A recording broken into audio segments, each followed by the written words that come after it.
Hello, I'm Karen. Karen did it on Ravelry. I am leading a knit along on the Appalachian Yarns Group, June of 2011. We are knitting this Bolero, which is published by Louet of North America, using Merlin yarn DK weight, which is a lovely blend of linen and merino.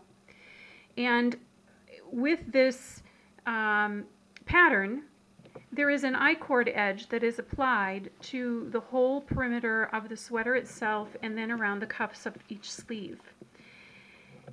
There are any number of methods for applying an I-cord edge that you can find on YouTube, but I couldn't find one that showed or demonstrated the particular method described in this designer's pattern. And so the purpose of this video is to show you how this designer is suggesting the I-cord edge be knitted. That way you can have this particular I-cord in your arsenal and you can try it. You can try other methods as well and decide which ones you like and what the virtues and what the challenges are for each one. What you will need is a circular knitting needle that's fairly short, a short cable. I suppose you could also use just a regular double-pointed needle, and you'll only need one needle for this particular method. I like a circular needle because to me it's easier to manage, but this is what the I-cord edge looks like when it's already applied to the bottom of the garment. Here is where I started, and I've gone along for several inches, and then I have these live stitches on a stitch holder waiting when I return to pick them up and continue on. For demonstration purposes though, I'm going to start again to show you how it begins and then begin picking up stitches along the edge of the garment. You can see that there is a good bit of curl to the bottom edge of this garment, and the I-cord edge, although it doesn't eliminate the curl altogether before blocking, it does help control it a good bit, and it gives a really nice, firm, tailored looking edge.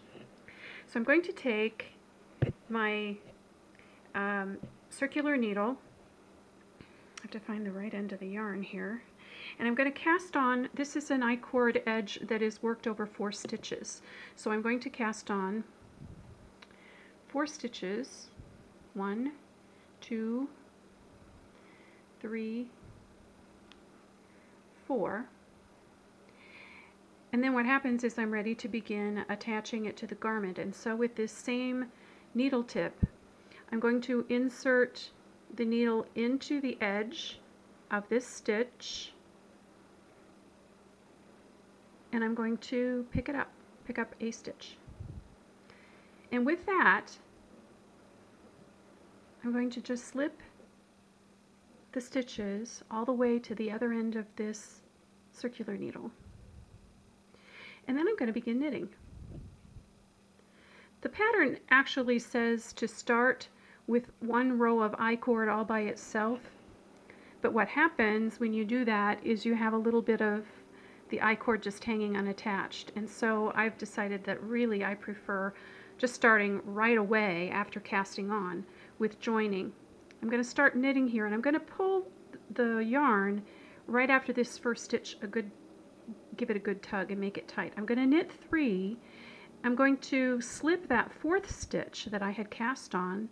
I'm going to knit the picked up stitch, and then I'm going to pass the slip stitch over the picked up stitch I just knitted through, and then I'm going to move to the next stitch, pick it up,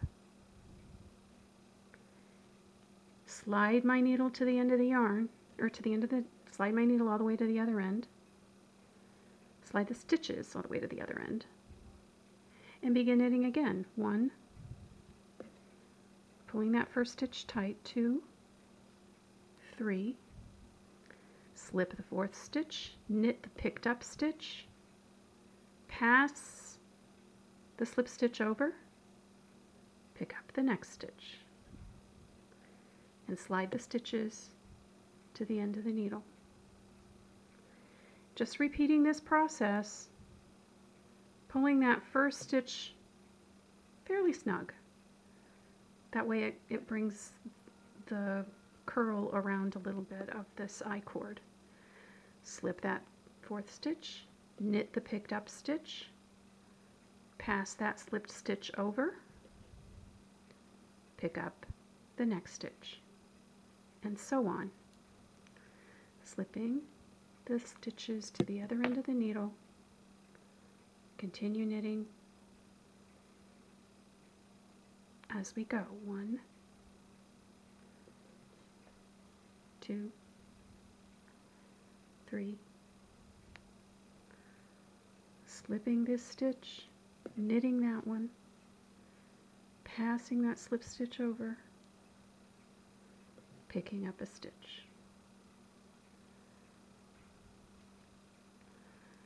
And you can begin to see the I-cord forming. I'll stop here a little bit. It's not very far along, but you can begin to see it forming, and it's perpendicular to the stitches of the garment, which are running, as I'm holding it up and down, the I-cord is running from right to left, like these stitches are.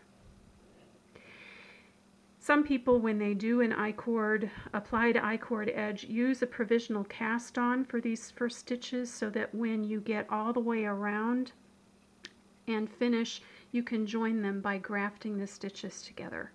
If you do it if you begin in an inconspicuous spot, you don't necessarily have to mess with that. If it was a wider I-cord edge, you might want to mess with that. I'm not going to. I also think that one of the great things about this particular yarn, being able to wash it and dry it, covers a multitude of sins also. So that is how this particular I-cord edge is applied. There's no picking up of a whole bunch of stitches all at one time. You just simply pick up a stitch as you come to it, and then pass that slip, pass the stitch over, pick up another one. That's all there is to it. It's a very simple, very neat and tidy way to do this edging, and hope that you'll give it a try. Thanks for watching, and happy knitting.